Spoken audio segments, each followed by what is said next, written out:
In the City of Four, the battle between Mole Heaven against Jera Aruka and its allies rages on. Flote is currently fighting against Prohelia. She runs and dodges the shots launched by Prohelia. Then, she raises her sword and gathers magic at its tip. A large spell shoots out, but Prohelia uses a shield to block it. The spell explodes, but Prohelia remains unharmed due to the shield he crafted from rotating his gun barrel. Prohelia observes Flote and then laughs. He says that their fight is far from over. He disappears, leaving Flote behind. Exhausted, Flote reports to Empress Karen. Hundreds of soldiers have fallen. Delphine and Sakuna manage to defeat the soldiers attacking them. Delphine mentions that His Highness instructed the two of them to go to Umesorakian while searching for Komeri. Sakuna agrees and wants to leave immediately. Delphine stops Sakuna as he doesn't know Komeri's whereabouts. However, it turns out Sakuna had already placed a tracking device on Komeri. Delphine is impressed by Sakuna's preparation. Sakuna mentions that he always carries the device. Komeri, Vilhes, Nelia, Gertrude, and Carla are inside a restaurant. They are discussing their plan to go to Umesorakian. Gertrude asks Nelia about the plan. Nelia intends to expose Jera Aruka's secrets. She mentions that Madheart has captured and been cruel to those opposing him. Suddenly, Komeri shouts upon seeing the menu. Her eyes sparkle, and she desires the food listed on the menu. Vilhes is shocked by Madheart's actions. Gertrude recalls eavesdropping and hearing human screams from within Umesorakian. Nelia also heard that Jera Aruka is hiding sacred tools there. Vilhes deduces that Madheart tortures people with the sacred tools to unleash Rekaku Kaiho. Nelia realizes the power of Rekaku Kaiho. She believes Madheart plans to use its capabilities to conquer the world. Unaware of the conversation, Komeri focuses on the restaurant's menu. Nelia is frustrated that Komeri isn't paying attention. Komeri admits to Nelia, who brushes it off. She hopes Carla won't do the same. However, it turns out Carla has fallen asleep, and Gertrude lightly hits Carla's head. Carla is puzzled. Gertrude is annoyed with Carla, while Nelia can only sigh. Madheart stands in front of his destroyed palace. He then calls Rainsworth. Rainsworth answers, and Madheart gives him an order. He instructs Rainsworth to pursue Nelia and Komeri. He also plans to mobilize the Rakian unit forces. Hence, he asks Rainsworth to take command of these troops. Nelia and Rainsworth are in a sword fight. Rainsworth laughs as he attacks Nelia. Komeri is shocked, while Vilhes senses something amiss from the situation. She didn't expect Rainsworth and his soldiers to find them so quickly. Nelia manages to fend off Rainsworth's attacks, but she's cornered. Feeling betrayed by Nelia, Rainsworth assumes no one will come to her aid. Gertrude is concerned, and Nelia instructs everyone to retreat. Nelia and Gertrude jump out of a window, landing on the ground. Both are surprised to find Jera Aruka's soldiers surrounding them. Suddenly, a black ball falls from the window above and explodes upon impact, releasing a poisonous gas that affects only males. Vilhes lands with Komeri, while Carla falls by herself. Vilhes runs, carrying Komeri, leaving Carla behind. Komeri is worried about Carla, but Vilhes tells her not to worry. Just then, a sudden attack comes their way. Vilhes is struck and falls, causing Komeri to tumble as well. Rainsworth and his soldiers appear. He taunts Komeri and the others. After Madheart took over the Mole Knight Empire, Rainsworth plans to enslave all vampires, including Komeri. Rainsworth continues to address Komeri. Vilhes tries to rise, but Rainsworth approaches her, raising his sword. He swings it towards Vilhes' head. Suddenly, blood emerges, binding Rainsworth's sword. The blood is from Delphine. Nelia is relieved to see Delphine. Delphine transforms his blood into dozens of knives and attacks Rainsworth, who manages to fend off the assault. Annoyed, Rainsworth is surprised by smoke appearing beside him.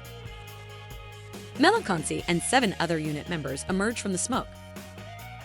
Sakuna also appears and approaches Komeri. She explains why she's there, and Komeri hugs her. Vilhes feels jealous and tries to get Komeri to let go. Vilhes' leg has healed due to Makaku. Frustrated, she demands that Komeri give her the same affectionate embrace she gave Sakuna earlier. Kamari agrees, but Sukuna tells her to move quickly. Sukuna assures Kamari that she and her unit will handle Rainsworth. Sukuna leaves Kamari, who is left confused. Vilhaze urges Kamari to go. Kamari recalls her mission with Nilia. She needs to head to Umisarakin. Dozens of citizens are gathered in front of the ruined Jera Aruka presidential palace. They are demonstrating, demanding an end to the war and the removal of President Madheart. Melka and her friend watch the scene from afar. Her friend is puzzled, asking Melka why she's reporting from Jera Aruka. Melka reveals her intent to create a news piece that could shake the world. While her friend is concerned, Melka reassures her that they're live streaming the event worldwide and plan to uncover Jera Aruka's significant secrets. Rainsworth has defeated all members of the 7th Unit, Delphine and Sukuna. Furious with his adversaries, Rainsworth contacts a woman, instructing her to report Nilia's location. As Rainsworth prepares to leave, Sukuna tries to stop him.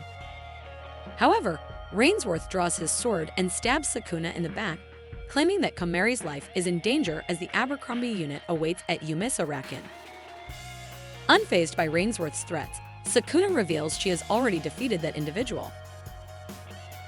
Nilia and the group arrive at Umisarakin, shocked to find Abercrombie impaled by numerous swords. Vilhaze deduces Sukuna's involvement, aware of her battles across various countries. She realizes Sukuna killed Abercrombie and utilized her Rotasi asterism, her Rekaku Kaiho, to control him. This allowed Sukuna to defeat Abercrombie's troops. Thanks to this, Nilia and her group easily gain access to Umisarakin. Inside, they walk through corridors, hearing distant cries. Vilhaze peeks into a room, spotting restraining devices and ritual tools. She believes the rumors about Umisarakin to be true, causing Nilia to panic. Nilia urges them to find the key to rescue those trapped inside. Suddenly, Gertrude appears with the mentioned key. Nilia is relieved, thinking she can now save everyone. However, Gertrude has other plans. Revealing herself as the commander of the 8th Unit, Gertrude Rainsworth, she disagrees with Nilia's intentions. Disliking the trapped individuals, Gertrude reveals her intention to lock up Nilia. She then grabs a knife, stabbing Nilia in the abdomen. As Nilia falls to her knees, shocked by Gertrude's betrayal, Kamari rushes to her side. Vilhaze manages to stop Gertrude's knife, but Gertrude swiftly kicks, revealing a blade from her shoe. She wounds Vilhaze, causing Kamari even more distress. Suddenly, Rainsworth appeared. Nilia was taken aback to see Gertrude standing beside him.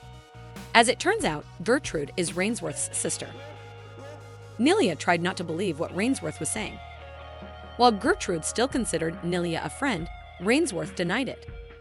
Gertrude then declared herself as Nilia's enemy, recalling the times she saw Nilia being ridiculed by those around her.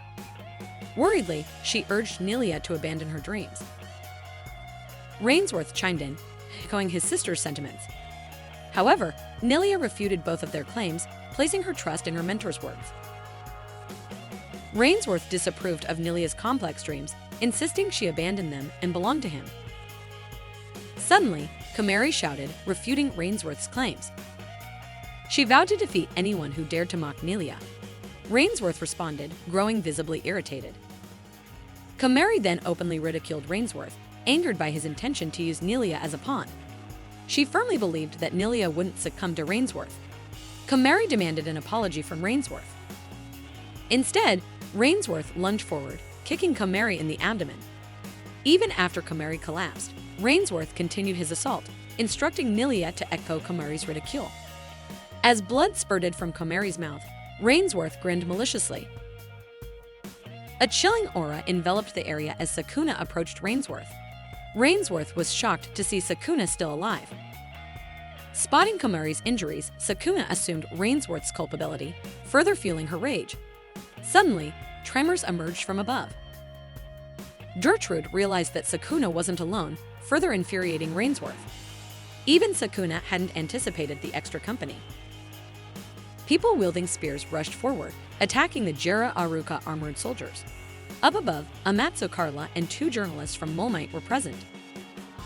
Sukuna was confident that Rainsworth wouldn't stand a chance. However, Gertrude unsheathed his sword, ready to confront both Sukuna and Amatsu Carla, instructing Rainsworth to lead the Raccoon unit. As Nelia trembled in fear, Rainsworth informed her that the incoming troops were elite soldiers trained by Madheart. Casting a magical circle, Rainsworth commanded Nelia to remain. Sukuna attempted to halt Rainsworth with the Comet Dust Tail technique, but Gertrude countered with his Blade Splash technique. Their magics collided, resulting in a massive explosion. In a separate chamber, Madheart was impressed that Empress Karen managed to locate and enter his domain. However, Empress Karen dismissed Madheart's words, demanding his surrender. Defiantly, Madheart urged Empress Karen to give up instead. Refusing to disclose Mikaku's location, Madheart mocked her. He was convinced that Mole Knight stood no chance against the Senryu nation. While Empress Karen doubted his claims, Madheart boasted about his 5,000-strong army, comparable to a general's might. Sukuna leaped forward, swinging her staff towards Gertrude. Gertrude parried the attack with his sword. Nelia glanced downward, rendered speechless by the unfolding events. Seeing this, Kamari tried to move and asked Nelia to lend her shoulder. She was determined to pursue Rainsworth and defeat him. Nelia was puzzled by Kamari's fervor. Kamari didn't truly wish to go after Rainsworth, but her pride as a Shichibutan compelled her to not back down. Despite Nelia's concerns about their outnumbered foes, Kamari remained undeterred.